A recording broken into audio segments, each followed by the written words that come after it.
Hey guys, how you doing? It's John Paul Gates, aka John the Film Actor, and welcome to the third edition of Secrets of the Movie Actor, where I talk about all my 81 films. And as this is the third edition, I'm talking about The Prodigal. And you might be asking why I'm in this vantage point. I'm at the foot of my stairs. Well, quite simply, you can see what's above me is the poster for The Prodigal. Now, The Prodigal was a crime drama shot in Birmingham in 2001, and it's really basically a story about an ex-con who's trying to go straight and gets caught really in gangland warfare between two rival firms, Mickey Harrington, who's an Irish gangster, Northern Irish gangster, who I portray, and Ronnie McGann. And yes, as I say, it was shot up in Birmingham, and in essence, it was financed by a city investor who unfortunately is no longer with us, called Brian Raven. And it was shot on Super 16, and this really was, I suppose, my first foray into producing, because I was asked not only to play the main gangster, or one of the main gangsters, but also to produce it. So yeah, it was Brian Raven at Fusion TriStar that financed it, and it basically, I remember the experience well, because we were shooting in various nightclubs, and my character Mickey Harrington, he ran a kind of like a strip joint, and I remember we actually used a actual strip joint. We used it obviously during the day, and yeah, it was a fun experience. We shot all around Birmingham. We went to Great Bar, around the Spaghetti Junction, Handsworth, and Sutton Coldfield. And yeah, it was, as I say, it was fun doing. I remember just some interesting little anecdotes. I always talk about that, and I remember two things. Firstly, we were shooting. We had to find a location where there was a grand finale between the two rival firms, where they have a shootout, and we had some actors come up from London who actually were, if you like, real-time gangsters, or at least portrayed to be so. Anyway, so we were trying to find this location, and one of the producers suggested this field, which was actually interspersed between two residential housing estates. And of course, I was under the impression that we had permission to shoot, but being guerrilla, and you know how it is, everybody goes off and does their own thing. So I was relying on them to get the permission. But anyway, so we've got a VFX team with the squibs and everything, and we were actually shooting, and we see this police helicopter hovering above. Obviously, I don't know, maybe they heard the, because we were using blanks and squibs and everything, and maybe they heard, or somebody reported us, and therefore the police helicopter was above. But luckily, it was only there for maybe 5 minutes, although at that 5 minutes in filmic terms seems like an eternity, and then it disappeared. And just continuing from that, I remember I had these squibs, because my character has to take some shots. So I think I had about 4 or 5 squibs on various parts of my anatomy. And I do remember, as I took the first 2 shots in my chest, one of the squibs actually falls as I'm reacting to the shot.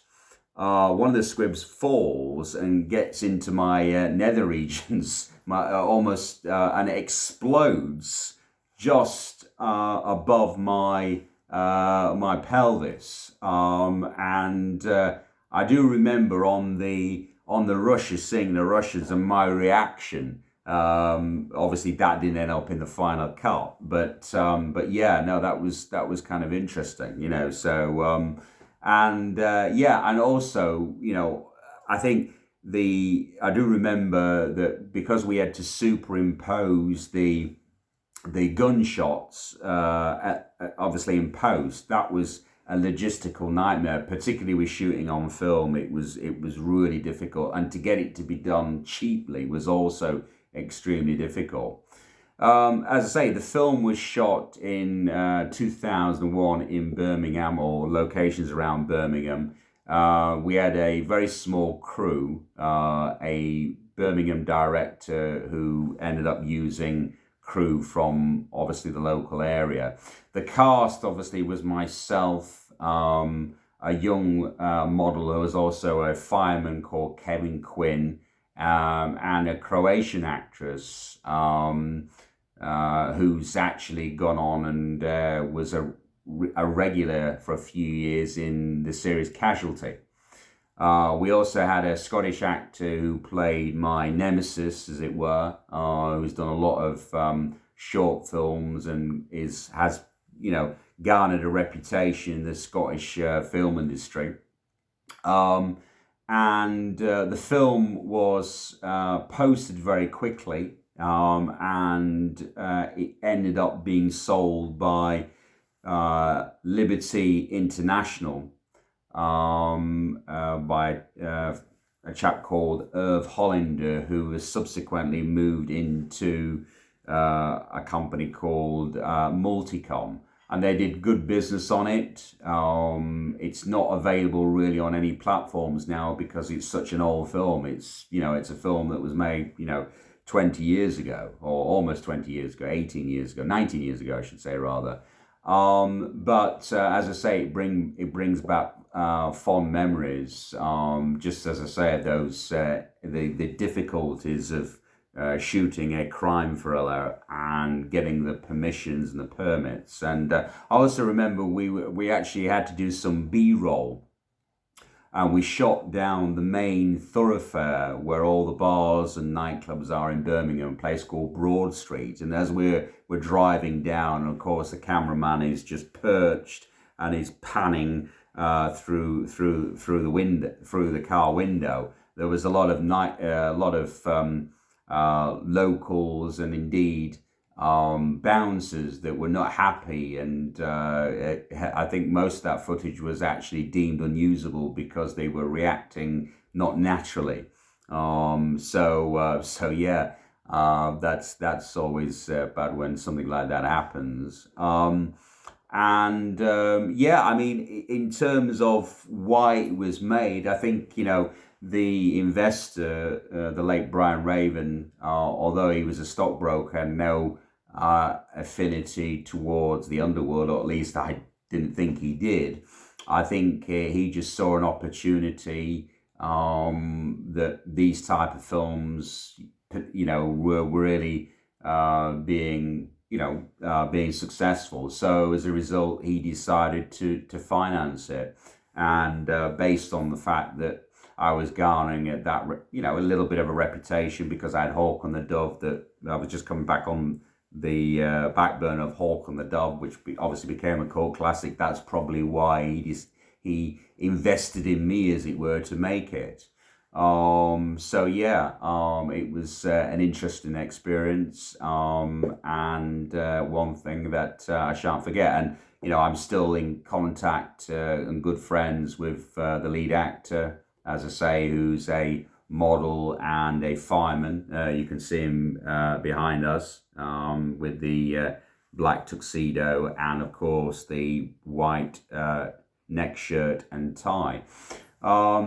Yeah, and also just talking about, I've just remembered another anecdote. I mean, obviously, I wore a wig for the character of Mickey Harrington, and obviously it was a wig, lots of hair into a ponytail, because I was just trying to get that look. And I kind of always remember, I was trying to base the character a little bit on, I can't remember the actor's name, but he was in The Karate Kid 2 or 3, and he replaced Martin Cove's character, who's actually a very good friend of mine, young actor, and I always remember he had this ponytail.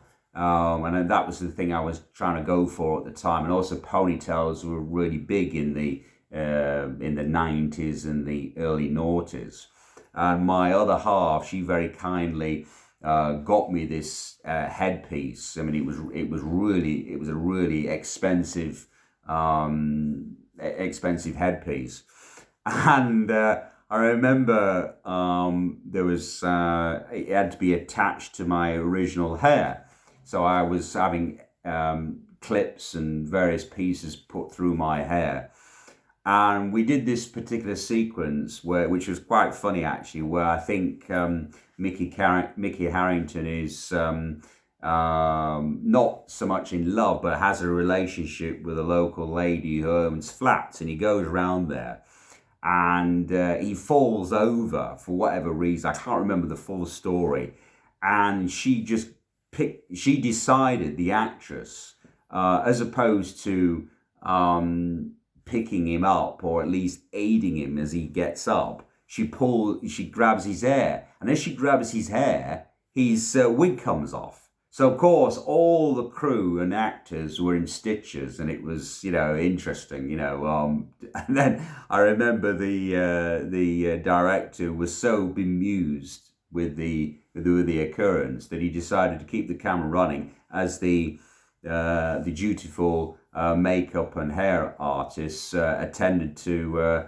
Mickey Harrington's coiffure, as it were. But that was a fun event. As I say, the post production was a nightmare, because obviously you're shooting on film, and then at that point you're relying on VFX guys, and if you don't have a lot of money, it takes more time, but also they don't have the money in order to spend time on it. While they did a good job under the circumstances, obviously the shots could have looked a lot better. There you go. So as I say, it's John Paul Gates, aka John the Film Actor. If you'd like to subscribe, you know what to do. Just hit the button on the bottom right hand side. Obviously, if you'd like to contribute towards my career, I have a Patreon account, which is www.patreon.com/JP Gates. I'm on Twitter, I'm on Instagram, obviously on Facebook, and check me out on IMDb. And until next time, it's John Paul Gates, aka John the Film Actor, and I'll see you next time. Okay, cheers and bye-bye.